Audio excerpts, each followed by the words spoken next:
রাত বিরাতে ঘরের বাইরে কিশোরদের অযাচিত ঘোরাঘুরি বরদাস্ত করা হবে না বলে জানিয়েছেন শিক্ষামন্ত্রী ডক্টর আ.ন.ম এহসানুল হক মিলন।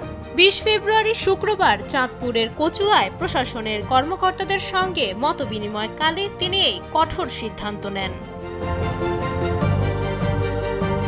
মন্ত্রী সাফ জানিয়েছেন, রাতে কিশোররা রাস্তায় উদ্দেশ্যহীনভাবে ঘুরলে পুলিশ তাদের জিজ্ঞাসাবাদ করবে।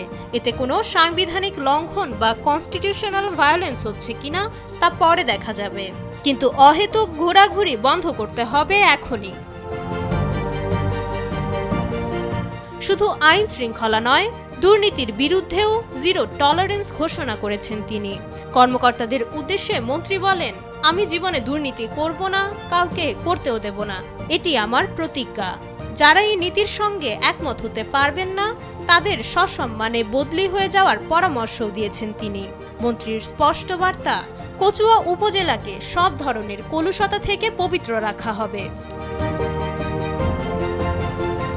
চাঁদপুর জেলা প্রশাসক ও পুলিশ সুপার সহ প্রশাসনের ঊর্ধ্বতন কর্মকর্তাদের উপস্থিতিতে দেওয়া শিক্ষামন্ত্রীর এই কড়া বার্তা এখন নানা মহলে আলোচনার কেন্দ্রে।